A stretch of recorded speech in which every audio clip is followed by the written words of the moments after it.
Okay, magandang umaga. So ang ano natin ngayon ay brake fluid, no? So sa brake fluid, may mga nagtatanong, ano ba yung .3, .4? Ano ba ilalagay nila? Pwede po naman parehas, pero mas maganda po mag .4 na po kayo, kasi mas umiinit po yung .3.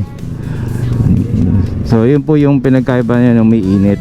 Kasi kapag sobrang init po at kumukulo din po yan, humulusot yung preno ninyo, no? May ano na yan, may mga nag-vlog na ng ganyan, pero ano lang, ano lang ulit, discuss lang, no? So may mga time na nadadaan tayo sa mga palusong, no? Pag palusong, dapat medyo nagmamanage kayo ng ano doon, yung ginawa nun, basura. Kinalampag niya kasi yung ano, yung gate, kaya medyo na-distract ako doon. Ayun. So kapag ka palusong, medyo wag kayo nagbababad sa preno. So talagang kung ano yung tingin yung kaya nyo mag-let go sa preno para lumamig, mahanginan, no? Kasi kapag ka hindi, nakababad kayo ng pag brakes, yun, umiinit yung disc, umiinit yung pads. Ngayon tendency aakit dun sa hose, iinit yung brake fluid. So possible na pag kumukulo na yun, hindi siya gumagana, lumulusot. Ibig sabihin para kang ano, pag preno mo parang walang laban. Ay, dito pala tayo.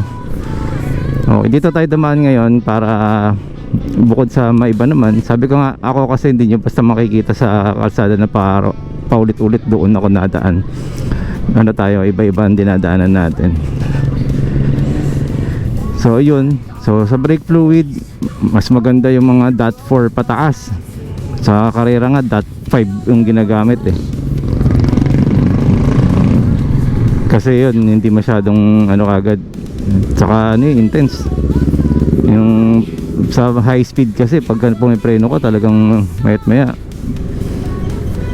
kakain talaga ng spark yun, iinit.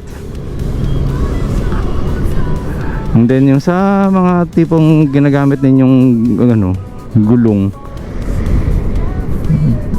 well, na-discuss ko na to dati, pero ako ano pa rin, nasa sayo pa rin yan kung paano mo i-take. So base sa ano ko, nakuha kong paano ba, nakuha kong idea ba, at least, no, napag-aaralan natin yung mga bagay na ganun. Like eto, yung tinutukoy ko po yung sa gulong, ano ba yung tamang PSI, no? Pagka ba muulan, maglalambot ka ng gulong, di ba? So yung ginagawa po ng iba, yung tamang hangin, kung ano yung recommended tire pressure na nakasulat dun sa gulong, so yun yung sinasabi nila. Kasi hindi porket naglambot ka, kakapit, no? Sinasabi nila depende sa gulong yan, kasi may groove yung gulong, di ba? So ibig sabihin nun, may mga danadaanan yung tubig. Kapag nasa tamang PSI yan, kahit matigas po yan, kahit tumiko ka, doon dumadaan yung tubig, hindi tumatalsik yung ano. So yun yung kinakapitan niya. Galang ang gulo dito, yung mga nakahinto kahit nakago.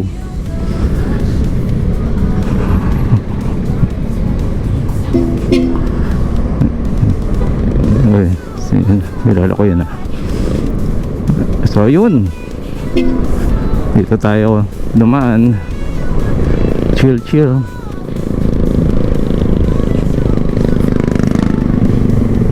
Ano meron dito?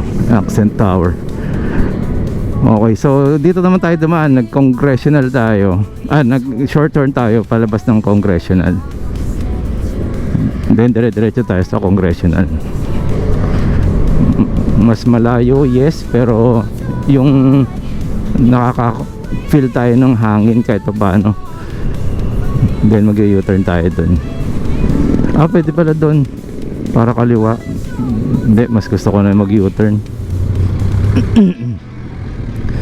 Mas masaya mag-u-turn. global. So oil price check, oil price check 80, 67 yung diesel. Okay, signal tayo pa kaliwa, signal. Okay, speed to tayo, then ayan, ikot tayo. So signal ulit tayo. Ayan, nakikita natin na umiilaw ang ating signal light. Okay, double check. Okay, kakaliwa siya. Okay, so gigit na tayo dahil ano tayo, dire-diretso dahil may U-turn ulit dyan sa kabila. Okay, speed to lang, sapat na. Tamang chill ride ng tawag dito. Okay, double check, intersection, preno sa harapan, alalay. Ayun. Okay, so ano ulit tayo, may stoplight ulit, nakikita natin naka-stop pa. So pero pwede tayong mag cruise control, diba? Cruise control guys. Okay, bitaw. Ayun na yun. Yun ang cruise control na pag pinreno nyo, papatay niya ulit yung ano, yung feature na yun. So balik tayo sa speed 1. Okay, so ayan, go. Naku po, sakto. Ay baby, dinutupi-tupi pa yung side mirror, ayos ah. Ayun pala yung medyo pa-cool dun sa ano na yun, sa side mirror. Kaya pala natagal ko na nagmumotor guys, hindi ako naglalagay ng side mirror na nakaganyan. Ginaganon pa pala yun. Yun, ayos pala yun, yeah. Okay pala yun eh. Para kang bumabali ng ano eh. Hindi titiklop, pwede naman titiklop. Ang gusto niya sasakyan eh, sasakyan na titiklop. Sinalagay pag ano na, tapos kakalimutan na i-ganon.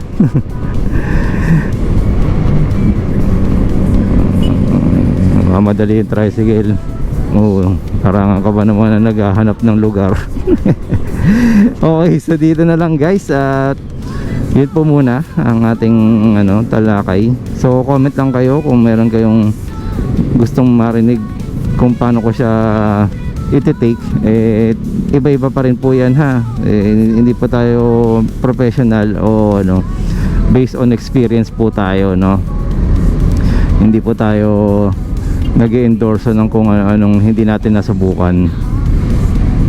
Siyempre doon tayo sa actual. Okay,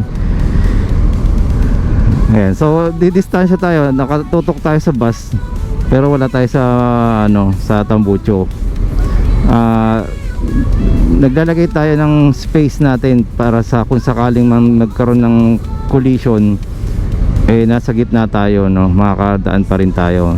Tapos kung sakaling biglang umatras yung bus, yun, meron tayong lulusutan. Okay, yun na po muna. Maraming salamat po ulit sa mga patuloy po, no, na sumusuporta. Ako po document ko lang po ito para sa akin. Nakakaliwa pala tong bus. So ano to, compilation. Okay, so dito na lang po. Maraming salamat po.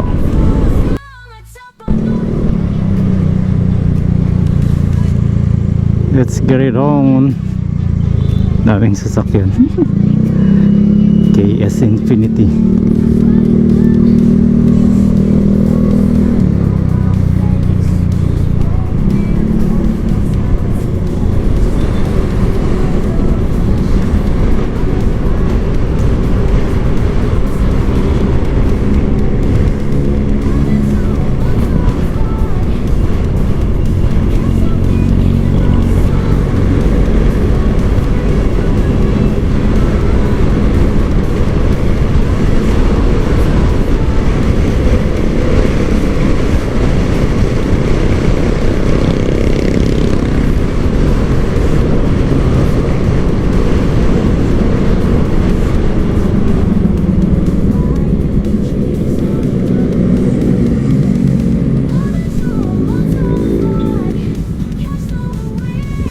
Okay? Once again, Marvin Chua Motovlog po.